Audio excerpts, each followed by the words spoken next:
From Acres USA, you are listening to the Acres USA podcast, a conversational podcast where we'll explore sustainable farming, regenerative practices, and the latest innovations in eco-agriculture with some of your favorite farmers and ranchers.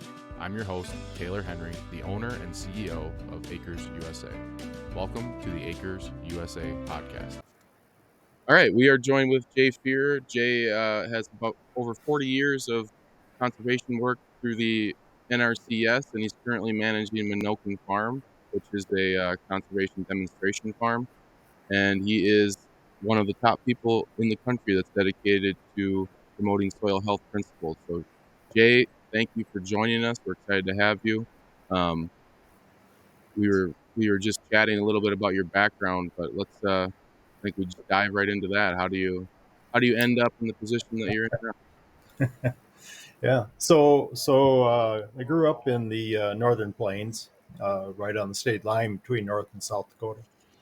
And the house was physically located in North Dakota, but the farm was across the state line into both. And it was a mixed operation. We always figured my sisters and I always thought our parents were concerned that we were going to run out of work because, we had dairy and we had beef cattle and we had cropping and turkeys and chickens and some hogs and some brood sows. And we never did run out of work. So that was kind of a great start. They were both products of the Depression. And so my dad was born in 1911 and my mother in 1917. And so they both farmed through the Depression. And that was very heavily emphasized to all of us. And the importance of the resource was very heavily emphasized to us growing up. And of course, that was kind of a period of time also, Taylor, when this part of the nation in the Northern Plains, a lot of the parts right where I grew up, they were became anywhere from 25 to maybe even more percent what we would term at the time summer fallow. So they were idled acres, and the erosion was significant. And but it was the start. I think of some things that also came along later when we started talking more about things like conservation. And so I think there was a point in there where we started to realize we're not maybe going to do this long term without some conservation, without addressing our resources. So that was the area I grew up in. It was and again, it was very heavily emphasized. They took it very serious. We made our living from it, and it was very important in terms of what we grew and how we grew it. So your ancestors actually came to America and claimed that land through the Homestead Act? Yeah, on my dad's side, it kind of came out of that Heidelberg, Germany area, went to the Ukraine when Catherine the Great opened up Russia for German settlement. And they were there 2 to 3 generations in the Ukraine, and the Germans were very much lived in communities in the Ukraine, and they very much were kind of an entity to themselves a bit. But they farmed there for quite some time. And then when eventually the rules of the game changed and the individuals with German descent originally didn't have to serve in the Russian army. So when that changed, a lot of them left. They were kind of given 2 choices. You can leave or you can serve in the army. And we don't want to even discuss a third choice. And so a lot of them went to South America and others went to North America. And the ones in North America, a lot of them came to the Dakotas because of the Homestead Act. And so my descendants as well. So came here. What was the time frame? So that would have been in the late 1800s, 1870s, 1880s. Those were very big years for that. Yeah. Some started a little earlier, some a little later. What was their trek like to get to the spot they ended up getting to? So my grandmother was born on the ship coming from Ukraine to the U.S. And so from there they went to, so there was some urgency when you're going to have a baby any day, and you still get on that ship. That's And true. so she was born there. My grandfather was a little, obviously separate family, and he was a couple years older. So he was maybe 2 or 3. And so, it was through Ellis Island. And then, of course, in the hopes of being more Americanized, if you will, they dropped those 2 little dots above the U, and makes it kind of almost impossible to pronounce in English. Um, they wanted to. I think the goal was to fit in, right? The goal was to fit in, and so then they eventually traveled to South Dakota, and some of them dropped off into South Dakota, and then my end of the clan, or my grandfather, and ended up coming up to the North Dakota South Dakota state line area. It was right in between what's present day Strasburg, North Dakota, and Harriet, South Dakota. Two small little towns along Highway 83. And so that was their start, and it was mixed agriculture.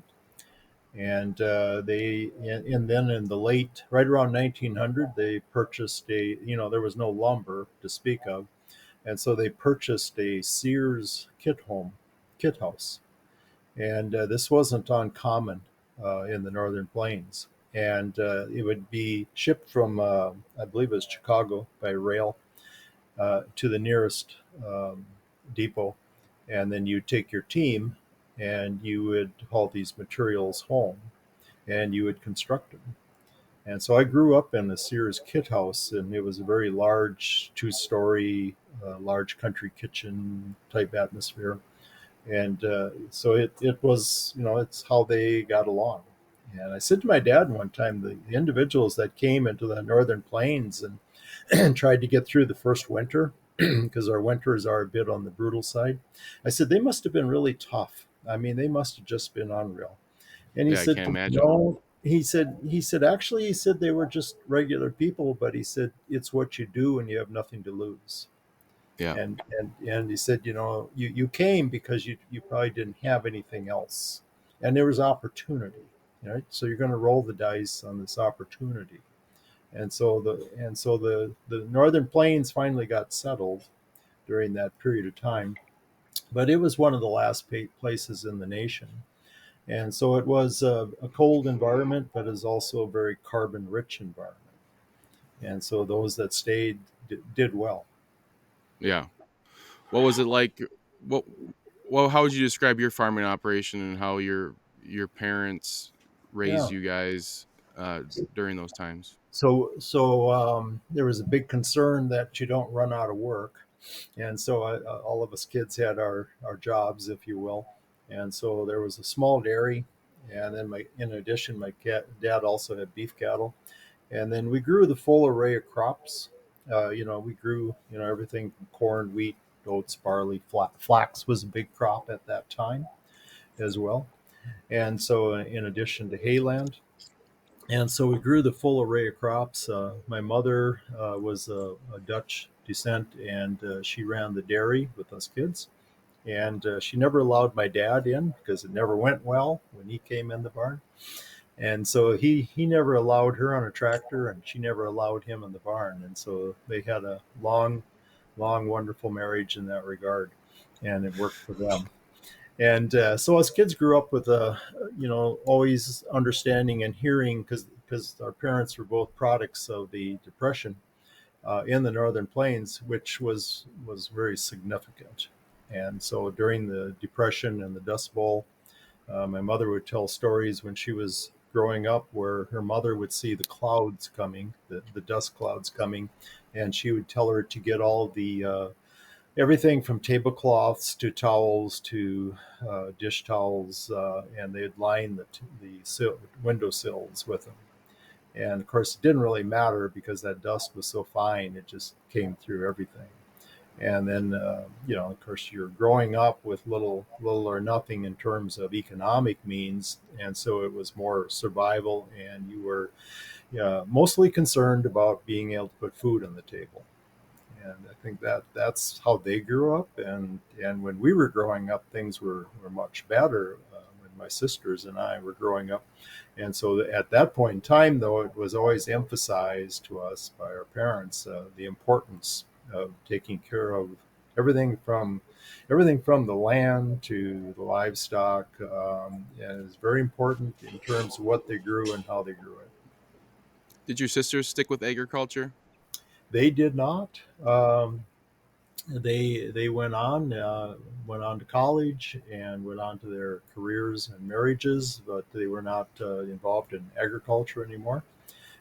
They support their brother, but and I think they lived their lives the way they were brought up, but not directly in agriculture.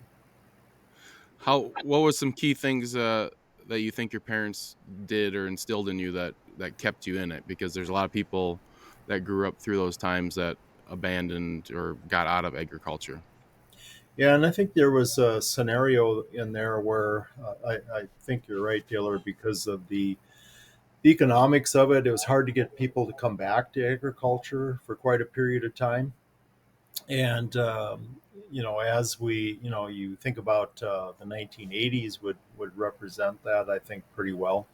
And so myself, academically, I was on track to work in the ag finance world.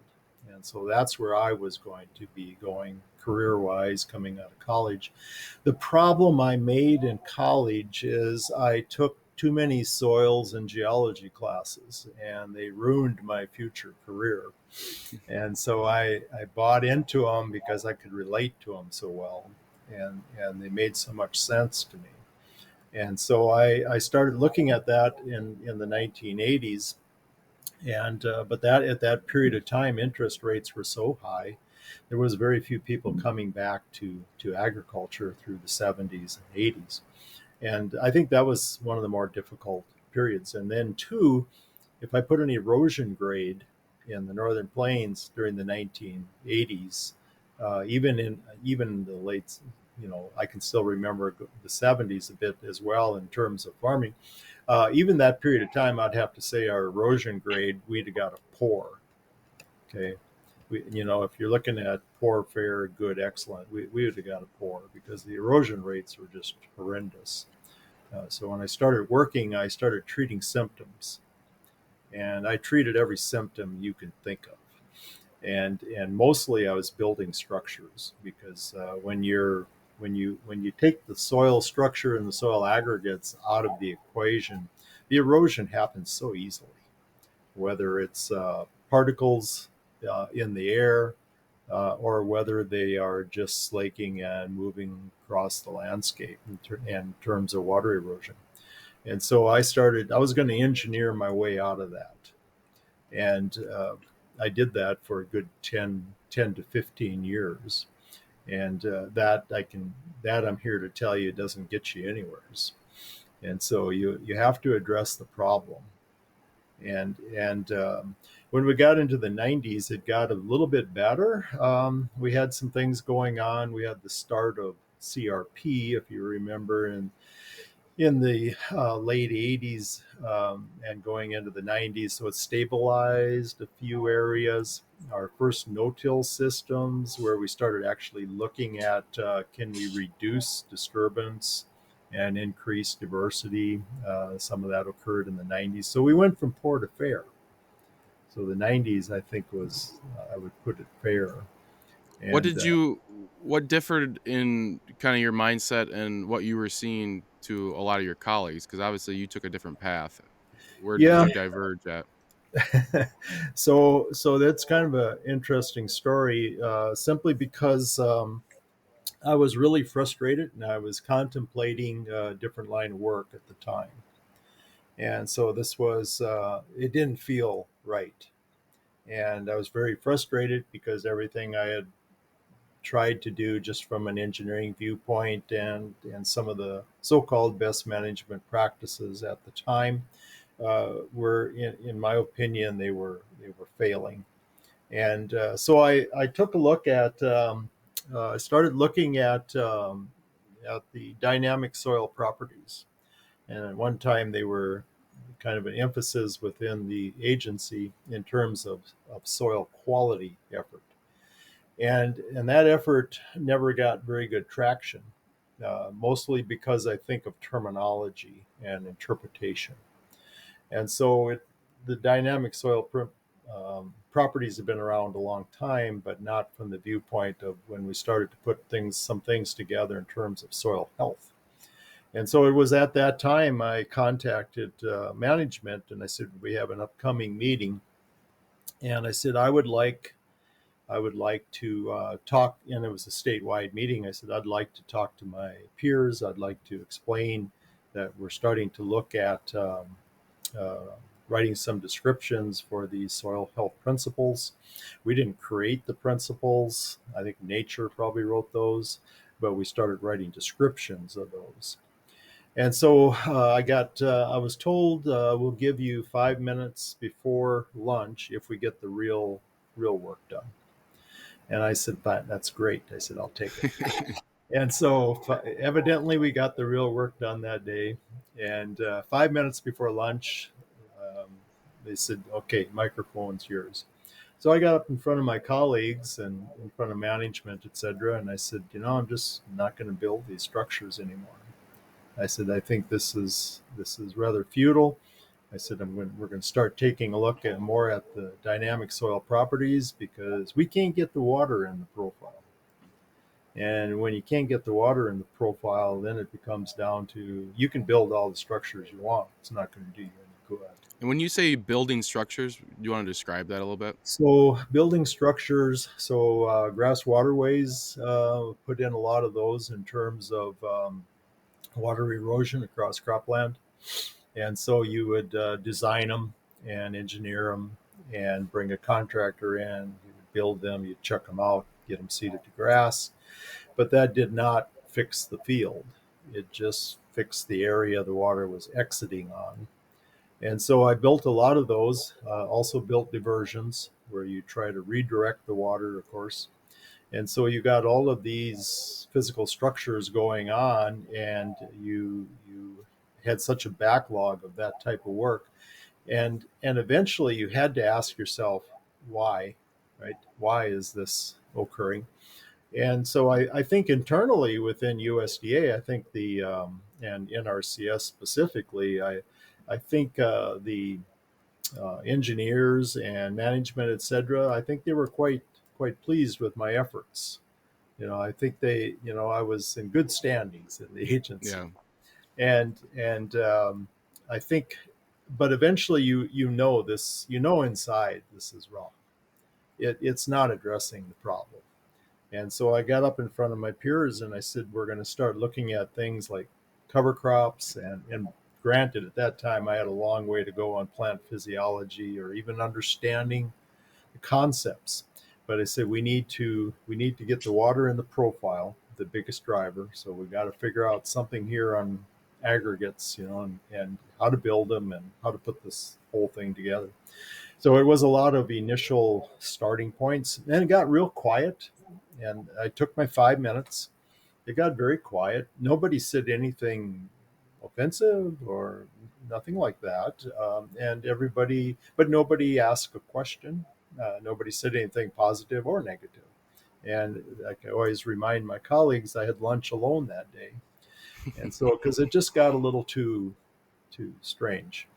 And so, when you're stepping out a bit, you are and you aren't. But I think you're burrowing down into the topic a lot further, and you're starting to look at these very much into the soil profile itself. So after that, I had a spade fixed onto my arm after that went with me no matter where it was. And we started to go down this road.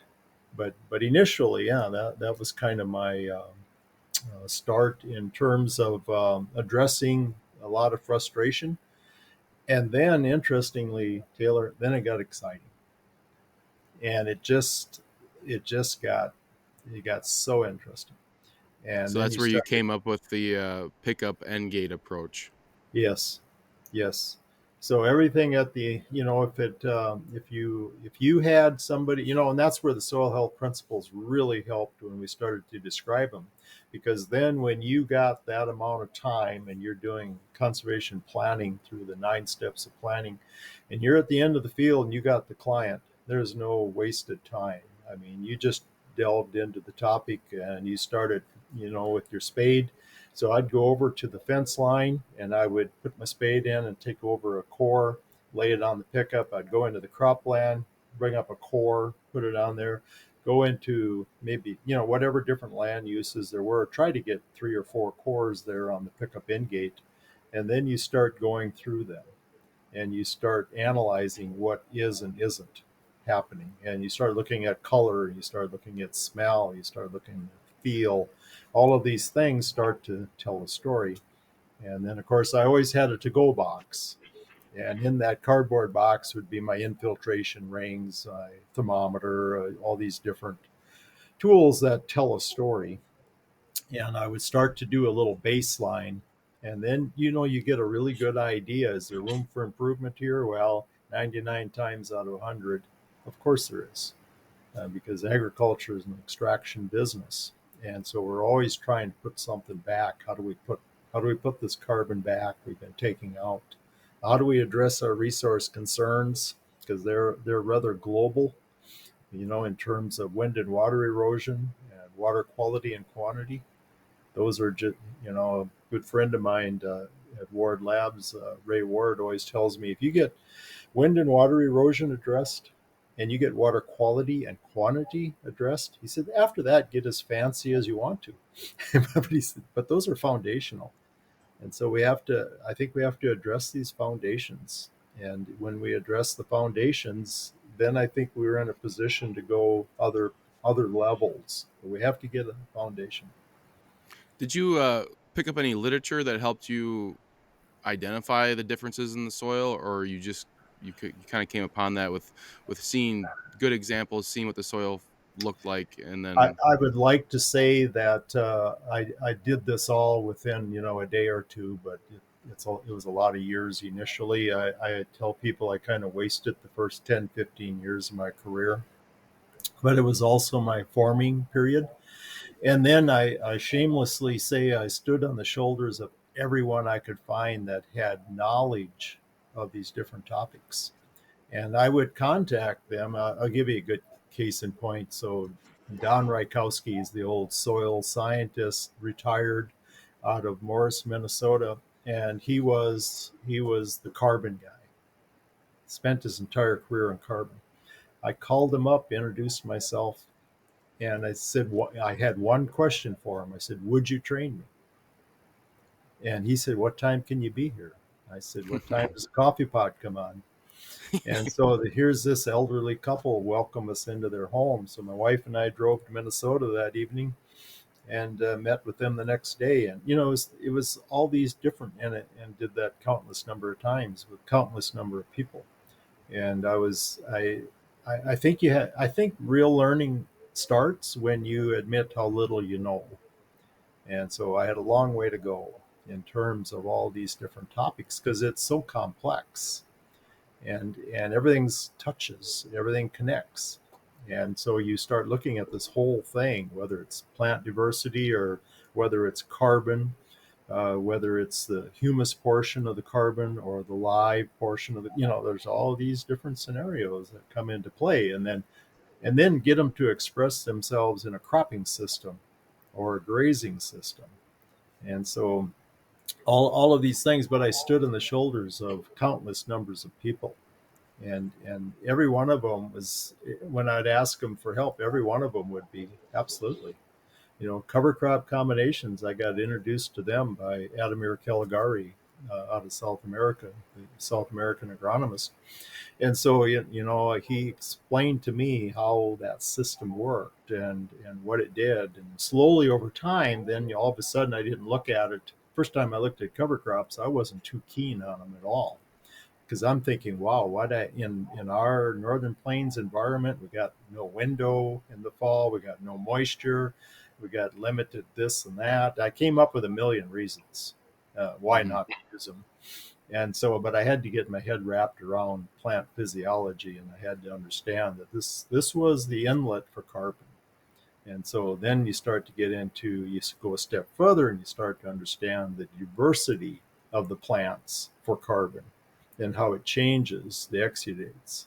So you start to slowly gain this over time. I'd like to say I did this all academically, or I did it all shortly after graduation, but that wasn't the case. It was making a lot of failures, trying to keep them small. Uh, the farmers, in the northern plains that I worked with, they were great to work with. I mean, there's countless numbers of them, and we always tried to have a field where we did. Anytime we were looking at making changes, that's the field that we would monitor them.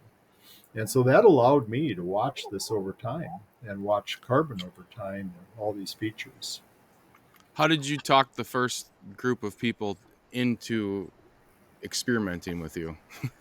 So, well, there was a lot of them over time, Taylor, but of course, when I think back on it, so, when we first started taking a look, I'll give you an example, started taking a look at cover crops.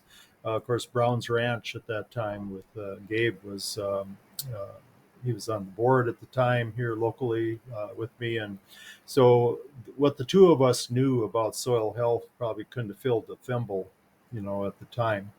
And so we set up some demonstrations, started doing some monitoring on his ranch in terms of infiltration. So a lot of the early initial work on infiltration, and then a lot of the early work on cover crops. And then also through the local soil district, the local Burley soil district here had a plot, so we started getting the covers planted on those. And then it's a matter of observation, right? And so we would backhoe across them all later in the year, so you could look at root formations in the combinations versus monocultures. And you started sending in all the nutrient analysis and biomass pounds, and you started slowly to kind of unravel what works in your neck of the woods, which is different. That's why it's so important to write soil health principles that are unique to wherever you're at, and because they're all similar, but they're all different. Hi there, just wanted to interrupt this episode to make sure that you have heard about our Acres 2024 Eco Ag Conference. This year's event will be held in Madison, Wisconsin from December 2nd through December 5th. I think we have put together one of the best lineups for a conference in the regenerative and organic agriculture space.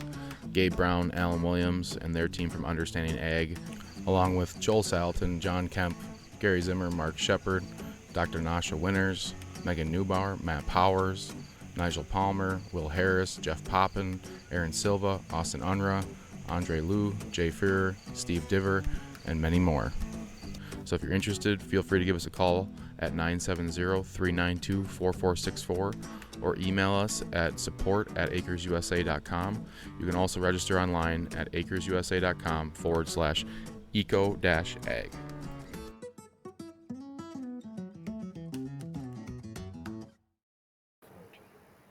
Well, you And want to so explain the soil health principles that you developed? So the principle, we just took the principles, so we didn't write the principles, but we started to describe them. And so I think the principles themselves, I think in Gabe's book he mentions that nature wrote them, and I think that's a pretty good analogy. Then it's up to us to describe them and put them in place. And so something that works in the northern plains is probably not what you're going to use in some place that's much, much further south, maybe a longer season, those type things. It starts to change the things that work in your environment. And so describing them, I think, was really important. And then, of course, when you describe them, one of the things that started to jump out at me, and I'm rewriting them probably for the third or fourth time. I'm rewriting the descriptions right now. And so in the disturbance principle, one You of there, the one Jay? of the really big items that initially for us was, okay, how do we start to bring down soil disturbance?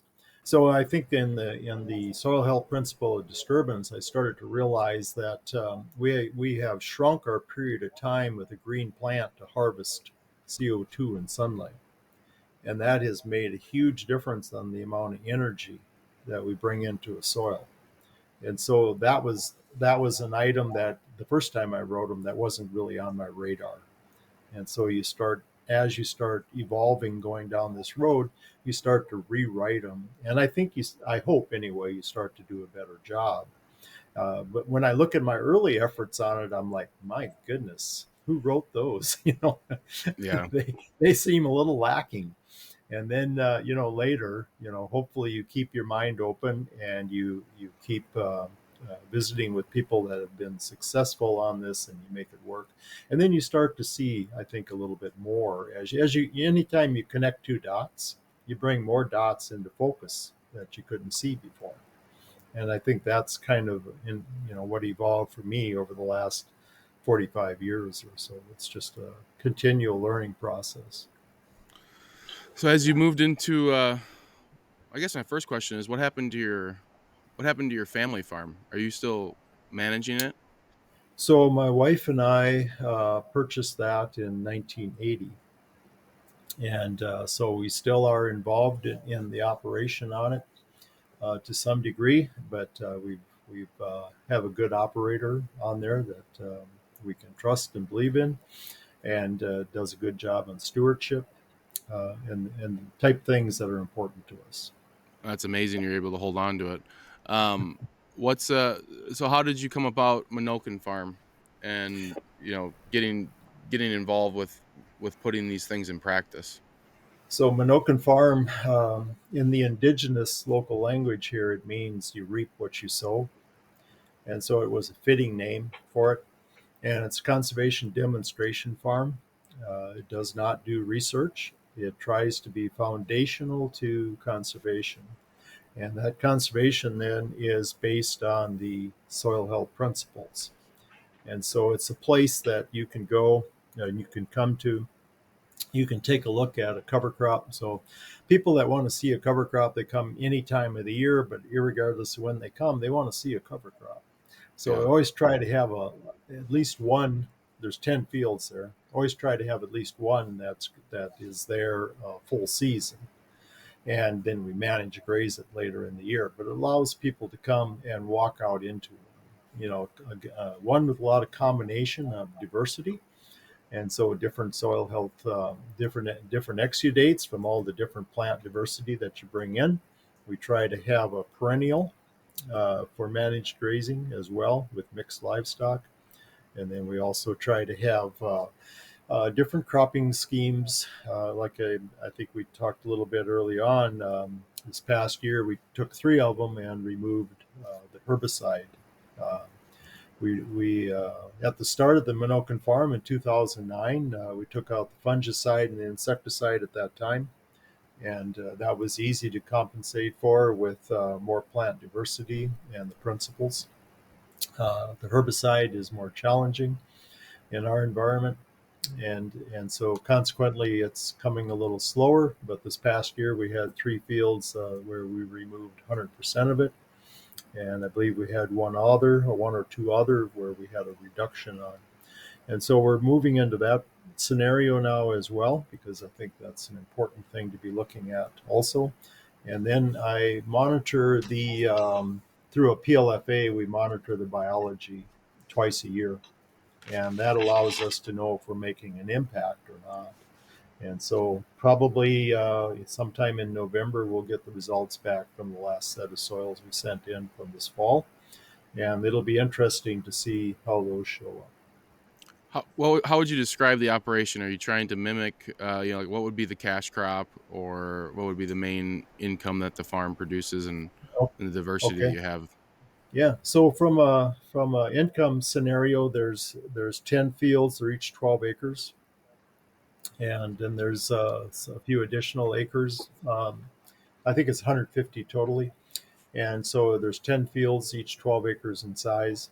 And so this past year we had a flax field. We had a winter wheat field with I think we had 4 different clovers in it. And then we had open pollinated corn this year, which was really interesting to monitor as well. Um, and then we have an alfalfa field where we planted buckwheat into the alfalfa. And this coming year, we'll be planting sunflowers into alfalfa. Then we sickle mow the alfalfa to give it a start. And so looking at a perpetual, how do we do a perpetual cover and still produce, a cash grain, if you will, and hopefully something that's nutrient rich. And so, initially, I think everyone in agriculture, is caught up in volume, because it's how we market. And so I think we need to do a bit of a shift there too, and be looking at the nutrient density on these crops as well. And so these are all things that do give us some help in terms of paying the bills, if you will. And then in addition to that, we do have some grants. We do work through some grants with the state of North Dakota. We also work through some grants with NRCS. And then also in the state of North Dakota is kind of unique, but it has a funding source for soil districts through state law. And so we can assess some mill levy at that in addition. So collectively, those 3 big areas are kind of what pays the bills, if you will, and keeps the lights on. Do you feel like you're getting close to a system where you could plant a cash crop like corn without herbicide and being no-till? So I think that's one of our next moves. I think we've done it fairly successful. What you just described with wheat, we did it on a limited basis with soybean this year as well. Corn is kind of coming up on our calendar to give that one a try as well. And so it's always a bit of a challenge in the Northern Plains with our short season. So we don't have a lot of length of time when it comes to crimper rolling and those type things. We crimper rolled a number of times over the years. This past year, we went with a sickle mowing in lieu because we could go ahead and do that earlier. And so that was how we were able to grow basically no-till organic soybean this year. And so that allowed us to plant them green and then sickle mow a standing crop of rye, and that allowed us a nice cover. And so that was a different approach. It allowed it earlier than crimper roll, because if we crimper roll, by then we're usually past any window the soybean wants to go into anymore. And so also along with that is maybe you're not exactly where you want to be in terms of moisture and temperature and those type things. So it's an unraveling. It's an unraveling. What And was let's go back on the no-till wheat. What were those fields planted with cover crops the previous 2 years? so the year before, the winter wheat went in directly behind pea harvest. So we grow a yellow pea, and so we took that off fairly early. The winter wheat went in right behind it, and so that allowed us to free up no herbicide that fall. And then this spring, in early April, we broadcast a few different clovers into the winter wheat. And so there was no herbicide on that. I had a chance to walk that field a number of times. Not only was there no herbicide, there was no commercial fertilizer applied either. And so this was an interesting field that was very full of life. Between the ladybugs and the frogs and the toads, it was an interesting walk, just walking into it. And so consequently, that type of scenario is a lot different than putting a desiccant on before wheat harvest. So we did windrow it. And so we had a neighbor. So we don't have a swather, but we have a neighbor that has one, and he came over and windrowed it for us, and then we combined it. And so it's putting together some of the methodologies, but we need diversity. Yeah. And so diversity is going to drive these things. And I think we start to get to, I'll give you an example. Brendan Rocky, the potato grower in Colorado, southern Colorado, I think near Center. And I've been on his farm a couple of different times. It's a real privilege to go on there because he is a potato grower with diversity in the potato crop. And not only in the crop, but also next to the crop. And so it's a whole different scenario on how to grow a potato. And I think what he's done is turn the corner on that. And you start to figure out a methodology. And so I think that's, we can learn from people like that. How did they achieve this, and what can I replicate? Well, And what's the companion crops or covers that he puts with potatoes, and then what does he put in between the rows that he's found that works?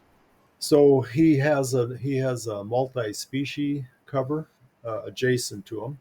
So Hmm. they'll be on the boundaries or the perimeter of the field. But then in the field itself, um, I was there 2 summers ago, I believe it was.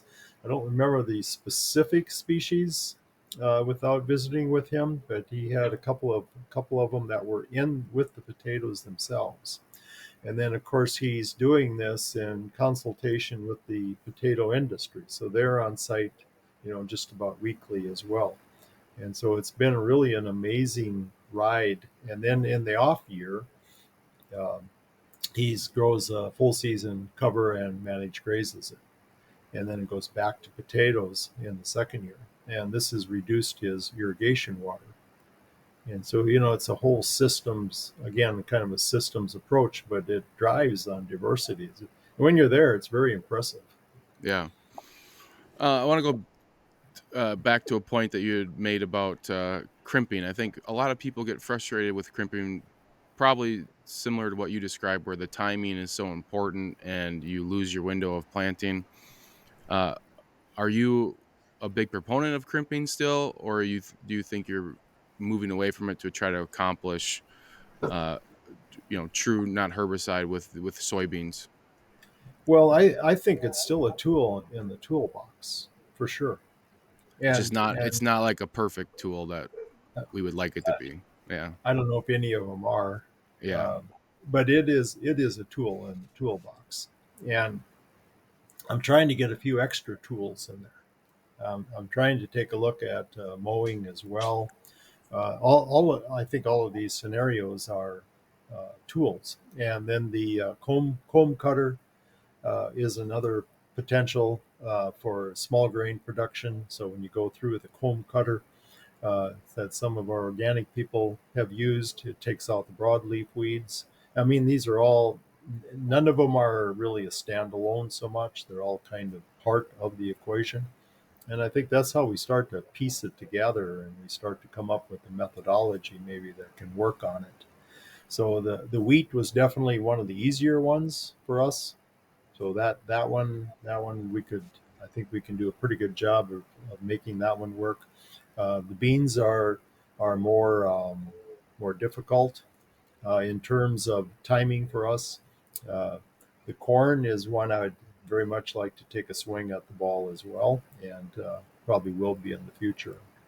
What's your working theory as far for corn? What would you want that field to be in the year before, and how would you terminate to get the corn in?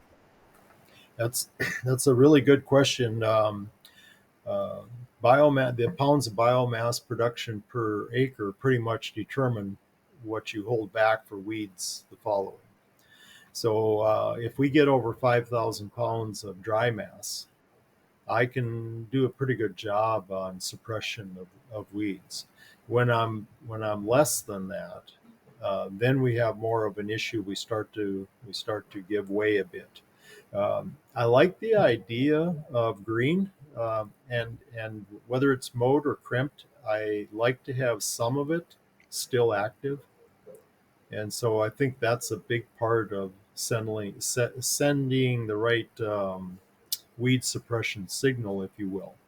And so even soybean going into rye, I don't necessarily want 100% laying down.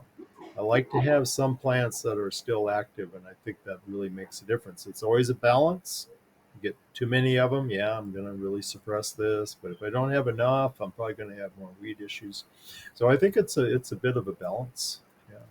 And then, of course, as your soils become better, it's always foundational.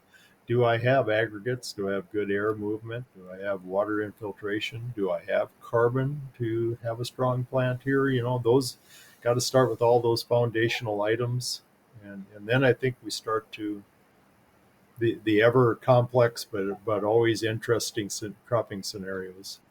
Yeah, I'll give you another one because I'm sure you've played around with it. When you drill into a stand, would you rather have it crimped or cut prior to drilling, or would you rather drill and then crimp or cut, say, right before the seed Yeah, emerges? yeah. So this spring we drilled the beans into standing cereal rye, and it was a good 5,000 pounds plus.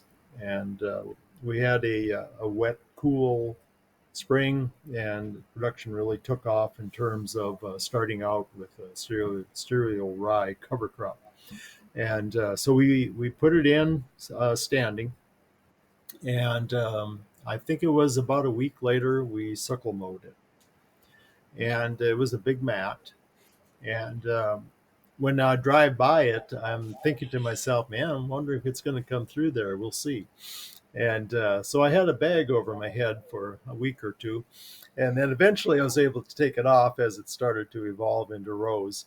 And but that one worked for us in terms of, I always like seeding a little better into something standing because I think it's a little easier to do. And usually in those environments, it's not hard to open the seed trench. The challenge always is typically closing it well. And but it did a nice job on that. So we did this last one standing. Yeah. And I'm sure you've seen, or I'm curious if you've tried this at all. Jason Mock, who's another person that's coming to our conference, Mhm. he's experimenting with the wheat and soybean. Uh, I don't know what you call it, relay cropping, where it's Mhm. they're planting them in the same field and it's just row to row, and they harvest the wheat, in June, July, and then the soybeans take off after that and fill in the gaps. Have you guys experimented with anything like that? We haven't directly at the farm, but we've had a farmer or two in the county that have. They've done it before. I don't know if it's routinely done in their system, but they have played with that a bit and made that in terms of the wheat bean scenario, and then putting the covers on when the wheat goes through, so the beans aren't harvested out when the wheat is, and that type of thing. And I think, again, they're all tools, right? They're all Yeah. things that might work in your environment with, and then again, too, what do you have to work with? And so, you always try to work with, first choice, I think, is always to work with what you have, and start there, and then see if you can evolve out from it. But And you yeah, want to dive a little bit more into disturbance, the importance of it, how you're managing it, how you're terminating things. so trying to look at disturbance a bit more in terms. Of course, we just got done talking a little bit about chemical disturbance. So we're trying to lower that impact into the soil, because you're asking the microbes to decompose all of those uh, chemicals in the soil. So you're asking quite a bit of them, and that takes some time. And you have to have a population that can do this, and a robust population. And so that part we just kind of talked about. The physical end of it, we try to minimize the physical end of it because it has a tendency to take out some of our aggregates as well. So I think the biological end is the one that is our direct conduit to energy coming into the soil. And so we start to take a look at, do we have something in the window before spring crop production? Is there a green plant there before we start farming? And you start looking at the other end of it in terms of, is there a green plant there after harvest? And then eventually you start looking at, well, can I grow this crop with diversity of plants? And so we've done that a number of times. That middle part where you can actually do a lot of harvesting. I'll tell you, one of the most fascinating things that I've seen in 21, we had a D4 drought.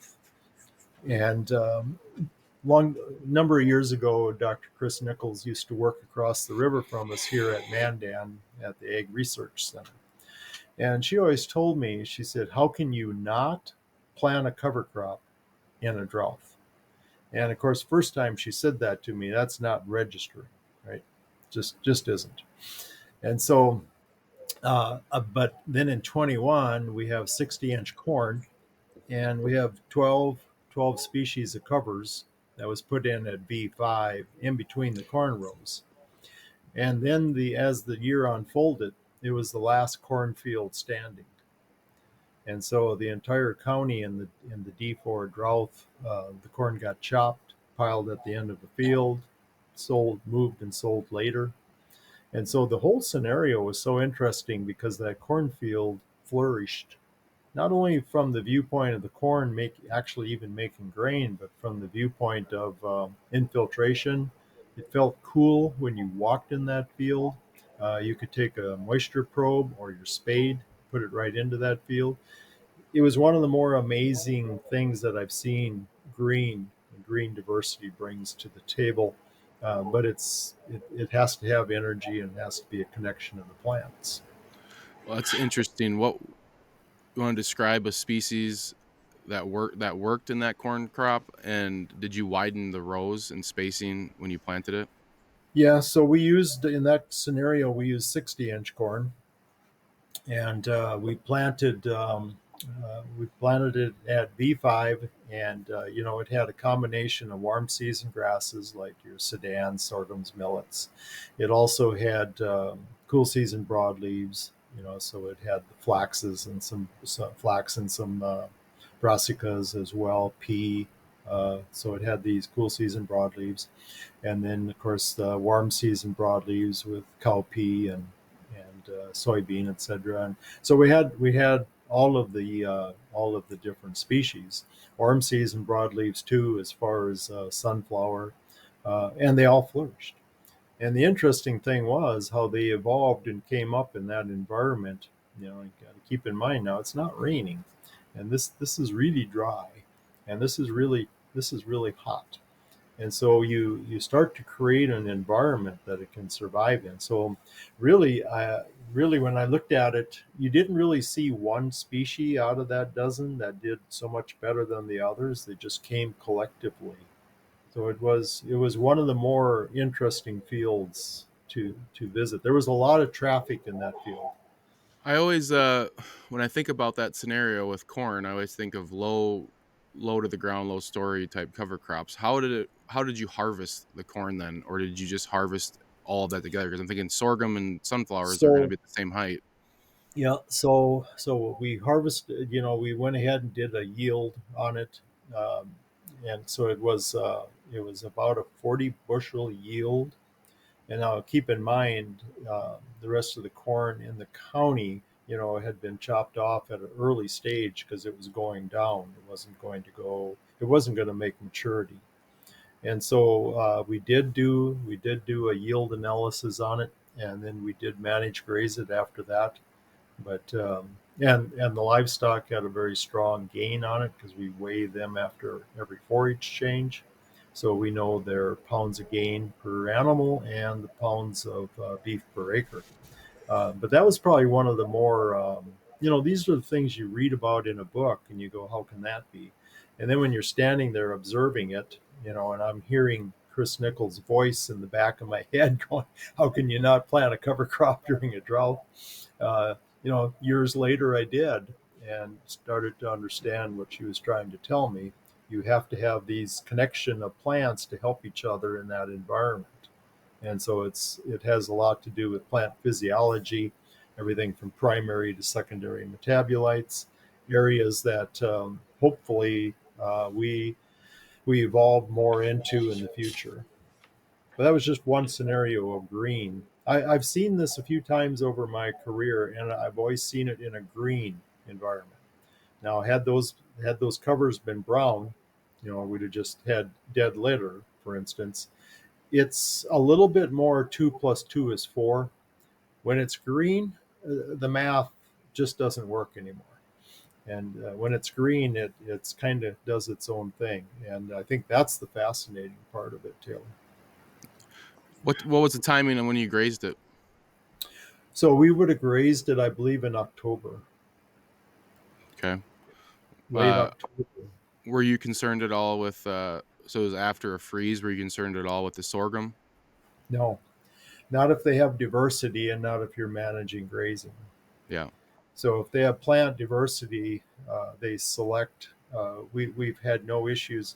The only time in all the years I worked where I would say in the 80s and even into the early 90s when we didn't have much diversity and we were fall grazing monocultures, about the only time I know that we dropped any critters from nitrates or prussic acid or something of that nature. Once we got into diversity, it got so much safer to graze, so much safer. Yeah. Uh, I guess what is your livestock management practices? How do the livestock move around that farm? So they are on. There's 10 fields, and 1 or 2 are in a diverse perennial mix, and for 5 years at a time, and then they rotate. Okay, and so the livestock are on a combination of these different fields. So they'll spend some of their time on the perennial, and they'll be moved daily. It's just single wire electric, and they move daily. And we'll take off the top half by weight, and that's where the most of the protein and energy. There's more protein and energy there than in the bottom half of the plant, and so we'll move them in that kind of environment. And then, of course, you know this from if you have livestock yourself, you know this. Usually, at the beginning of the year, you got too many livestock. Well, then later in the year, when there's more things available to graze, you don't have enough livestock. Yeah. So we have that same scenario. We have sheep and yearlings. We mother them up together early in the year, and they get acquainted in a small pen. We find a reason to feed them together, and so they spend 2 3 days together before they go out into this grazing scenario together, and they do a really nice job. So the interesting thing when they are done on one of these perennial fields, daily moves, topping it and trampling, you actually have the O horizon back in place. So people that have worked in soils, we used to always talk about an O horizon. Well, the O horizon was the organic matter layer. And you could see it decomposing at the top of the soil and down into the start of the topsoil. And so it actually restores an O horizon with the managed grazing. And so this is really a big part of building soils. And we'll have some carbon gain during that 5 year period. And then when it comes out back into crop production, typically, it always varies some, but typically 2 to 3 years later into annual crop production again, we'll lose that gain of carbon because our annual cropping doesn't have the capability of moving the carbon needle like a perennial has. And so we'll typically see that each time. Are you adding any sort of amendments or injecting biology into these systems? So we have no commercial fertilizer. There's a small bit of compost that is made. I think maybe one field a year out of the 10 might get some compost. It'd be a pretty small amount. So there's very little amendment. It's intended to be a system to observe soil function, and so we're not looking at trying to be the highest yield. We're trying to look at what moves the dial on carbon. How do I restore soil function?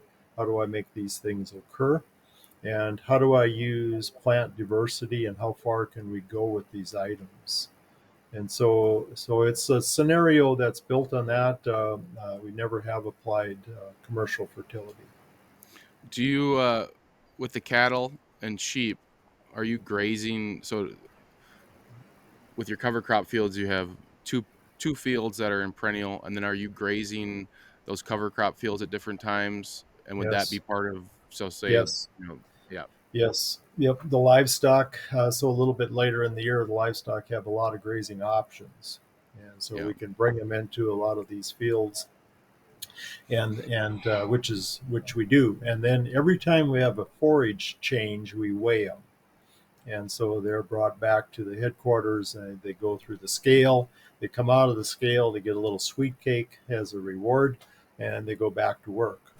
And so, yes. And so usually we have 6 to 7 different forage changes for them each summer. And then we have a pretty good idea what kind of yields we can get off of the different covers, and it gives us some idea of what the pounds of beef per acre are. And these are, knowing your number is always a nice feature to have, and it gives you a pretty good understanding, because I think what we're looking at is the pounds of beef per acre that you're capable of producing in some of these environments. That's a pretty significant income source of reliability as well, and you're still returning half of the material to the soil. And so then you start to see some pretty strong production in a perennial system or annual. especially these days. Um, Yes, yeah, and people want to know their grocer, right? They yeah. want to know, who grew this, whether it's a cash crop, or whether it's beef or a meat protein. I mean, they want to know, and Wh- and I think that's what we try to look at. What's the best forage you've seen with daily gain in one of those periods? It's hard to beat. So when you come in with a combination of plants, I'll just take for instance the season long grazing, or excuse me, a season long cover, and you come in with a combination of plant diversity. We shoot for that 12, 14 plus species, somewhere's in there, that we feel we can manage and mix on the floor of of our storage building, and what are we capable of handling. And so we're usually somewhere's in there for diversity. That's pretty impactful. And Italian ryegrass added to that mixture doesn't like being out there in the heat of the summer underneath, but it stays underneath. And then as they graze this, especially if they come in the fall, the Italian ryegrass plays an interesting role, because it just evolves when it gets cold here. It just loves that environment, and it starts to really come on. And I've seen livestock go up a body condition score just coming into those type fields. So you can just see them bloom. And so, there's all kinds of different things. We've grazed cereal rye in the spring before crop production. So we'll bring the livestock in for a week or so on fields like that. And so we've used all these different schemes, and anytime you can get some reasonable gains out of them, I think that's a tremendous source. And what are some of the mixes you guys carry them across winter? So no, so the livestock, so there's no livestock there over the winter. No one lives at Menoken Farm, and so the livestock are either purchase them in the spring and sell them in the fall, or they custom graze, and they've done both over the years, and both are good options, and they've been very successful at it. Before we jumped on the podcast, we were talking about you've been experimenting with some bioinoculants. Do you want to talk about that a little bit? So we try to take a look at a bioinoculant, or how can we put a seed into a high microbial environment. And I think when you see an impact, uh, well, let me back up. If you didn't see an impact, maybe your soils are already in utopia. Right? You really got them at a high functioning state. I'd like to say ours are, but yet when we apply a bioinoculant, many times we'll see an impact. So then you have to ask yourself, why? So some recent conversations with Dr. James White on rhizophagy he talks about making a community of microbes available. So when we started looking at inoculants, we started to harvest out. We took completed compost with worms and with alfalfa cover, alfalfa hay covering on top of it. We started to use the leachate that came out of there, and we ran the high tunnel and the outdoor garden. And we liked what we saw. We put it on when we planted, put it on directly onto the seeds. It was easy to do. We also used it as a foliar during the growing season once or twice, and we liked what we saw in the garden. We liked what we saw in the impacts. So we moved to the cropland after that on a little bit larger scale. And then after our conversations with Dr. White, and he mentioned the community of microbes, we took our compost, completed compost that we were gathering leachate from, and we planted it to high successional perennials. And so we added the green plants because that green plant's going to have microbes on the outside of it and on the inside of it. And this is more the live portion of the microbes, whereas the compost is more saprophytic. It's more dealing with dead materials. Okay, and so now we're trying to balance it out a little bit with the brown and the green. And so next year will be our first full year on it. This year we just got them established, and we used a small amount of it on one field. And so now it's a matter of can we send in for some analysis, and will we see some difference in the lab? And we want it to be our materials. We want it to be us. So we get all the materials locally. It's just things that are all local. And I think that's where you want to maybe take a look at this type of scenario.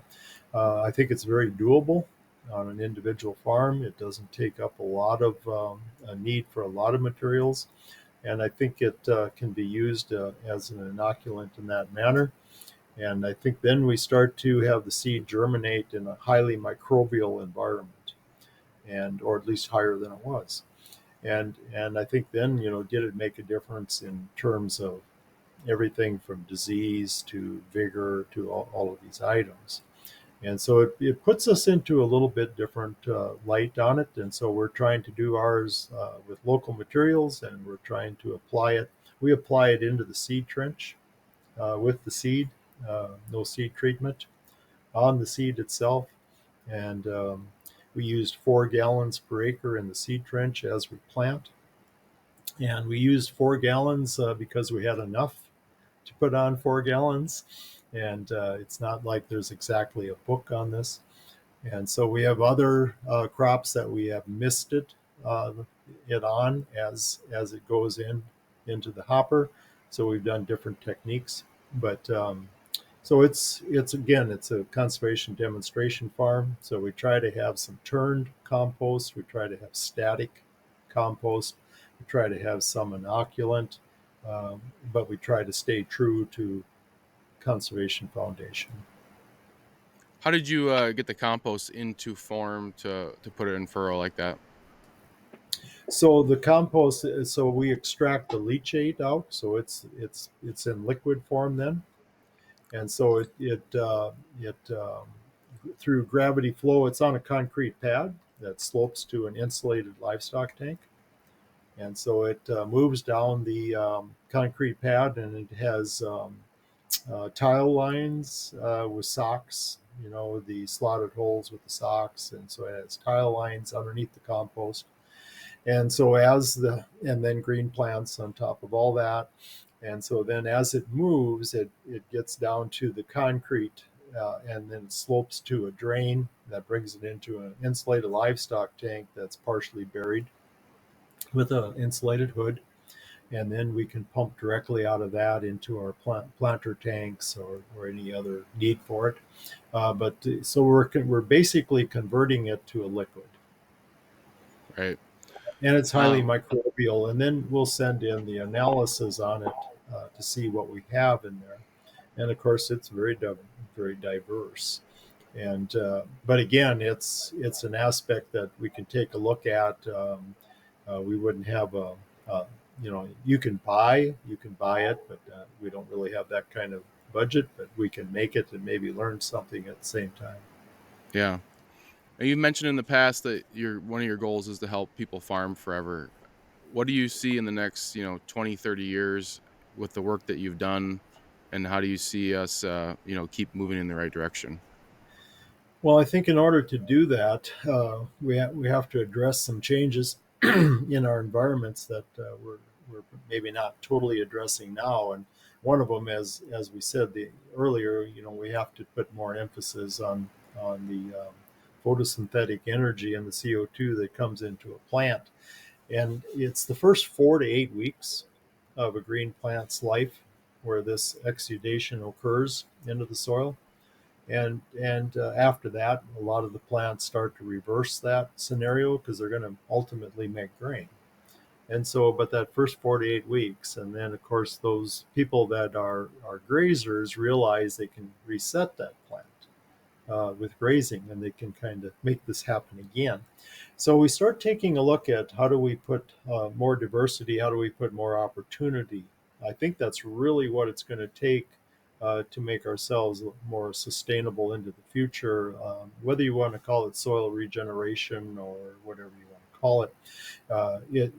That the terminology keeps changing, right? We started out when went to work. We started out with conservation tillage, and so conservation tillage, and then eventually kind of they started talking about no-till, and then we started talking about soil health, and then soil regeneration, and down the road we'll maybe change again. But at the end of the day, we need to look at what built our soils, and what built our soils was diverse perennials, okay, of either grass or trees typically, and ruminants, and all of these things collectively built our soils that we are enjoying today. And many times we have to look at how do we bend it back from horizontal into maybe a more circular scenario of what it was 100 plus years ago, to build back enough carbon levels to keep doing this forever. And so I think we have to look at carbon from the viewpoint of not so much maybe I like the term carbon cycling better than I like sequestration, simply because it's intended to, we have to have food production. And in order to do that, we need to keep cycling this carbon. And it's not like we're going to just put it in the soil and forget about it. We need an active cycle. And I think as we bring more green plants into our environment, I think that's really what it's going to take. So the other evening, I'm listening to a professor from Iowa talk about soils of Iowa, and he went back and started in geology and went all the way to present day. And in the end, he said we're going to have to make some changes on what we're doing in Iowa in the future. And there were some comments about, well, we're going to change fertility, or we're going to. No, he said we have to harvest more sunlight. He said we've narrowed our harvest window down so narrow, and he said we got to expand that. He said if we want to keep doing this, we have to expand that. And that made total sense to me because it's what I've observed over time, and it's why it's so important that we have people with perennial systems, because that is teaching us a way forward as well. And then how do we take these concepts and make them work in our cash crop scenarios as well?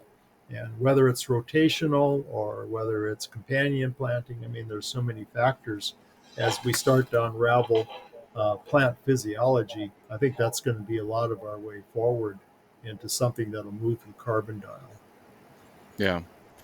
Well, this has been a lot of good information, Jay. Well, What's something enjoyed that visiting you, with you. yeah, what's something that you plan on sharing with us at the EcoAg conference? Well, I'm going to talk about food in a home because that's rather foundational as well. And in there, maybe some ways that we can take a look at to foster them both. Because whether it's microbes, or whether it's ruminants, or whether it's people, it all takes food in a home. And I think one of the things that you really start to realize when you do this a bit of a deeper dive, the first microbe communities, that's 3.5 billion years ago that they figure that microbes evolved 3.5 billion years ago. Plants was 500 million years ago. And humans, just a small little blip on that geological scale. And so we have to understand, we're trying to unravel a lot of these things, but the microbes have a little edge on us. And they seem to be in control of everything, but you got to remember they've been around here for quite a few billion years before we came along. And so, we're kind of, our cell structure, way more microbial than human. And so we start to understand their inside and outside of the plant and us and, all of these factors. And then how do we foster that with food and home? So it's what we hope to talk about a bit that day. Yeah. Where can people find some more information about you? I know you have a lot of events at Menoken Farm. We hosted one this past summer. What's the best way for folks to come out and visit there? So menokenfarm.com would be a good place to go to. That's our website, and you can make an arrangement on there for a farm visit. You can also go to YouTube. Our handle there is very creatively is Menoken Farm, and so those are two good sources. We do videotape all of our people that we bring in for different topics and different speakers, and so we've built a video library over time, and so you can find quite a bit of information there. But I think menokenfarm.com would be a good place to go for contact, and we'd be happy to host you. Awesome. Well, we're looking forward to seeing you in December, and we appreciate all the work that you've done. Well, it's a two-way street. I appreciate it also very much. Thanks, Jay. Thank you. Thank you for listening to the Acres USA podcast, a podcast production of Acres USA. Find us on Spotify, Apple, Google Play, and other popular podcast platforms. Acres USA is North America's oldest publisher on production-scale organic and regenerative farming. For more than 50 years, our mission has been to help farmers, ranchers, and market gardeners grow food profitably, regeneratively, and with nature in mind. Find our books and other Acres USA media and learn about Acres USA events at acresusa.com. Read our online magazine at members.acresusa.com, and we'd like to thank Acres USA staff for their contributions to producing this podcast. This episode was edited and engineered by Weston Larson of Acres USA. We're grateful to our guests for taking the time to talk with us about their experiences.